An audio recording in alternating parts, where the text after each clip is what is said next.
మంచి విలువైన బట్టలు వేసుకొని వేళ్లకు మేలిమి బంగారపు ఉంగరాలు పెట్టుకొని దర్జాగా వస్తున్న మనిషికి ఎందుకంత గౌరవమిస్తారు? వేషానికి ఘనత చూపుతారెందుకని? అతనికి అగ్రపీఠమా? బీద వ్యక్తిని ఎక్కడో ఒక మూలన నిలవబెడతారా? కూచోటానికి సరైన కుర్చీ కూడా చూపించరే. సంఘంలో పదవులు కూడా ధనికులకే కట్టబెడతారు. అసూయ, మత్సరం, పక్షపాతం మనసులో పెట్టుకుని తీర్పు తీరుస్తారు గదూ. మనిషి వేషభాషలకు, అతని వ్యక్తిత్వానికి, అతని ధనానికి అధిక ప్రాముఖ్యం ఇచ్చి పొగడకూడదు.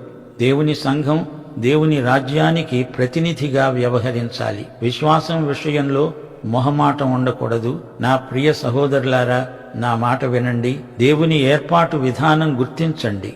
విశ్వాసమందు భాగ్యవంతులు లోకం దృష్టిలో దరిద్రులే కావచ్చు. వీరు దేవుని రాజ్యానికి వారసులు, దేవుణ్ణి ప్రేమిస్తారు.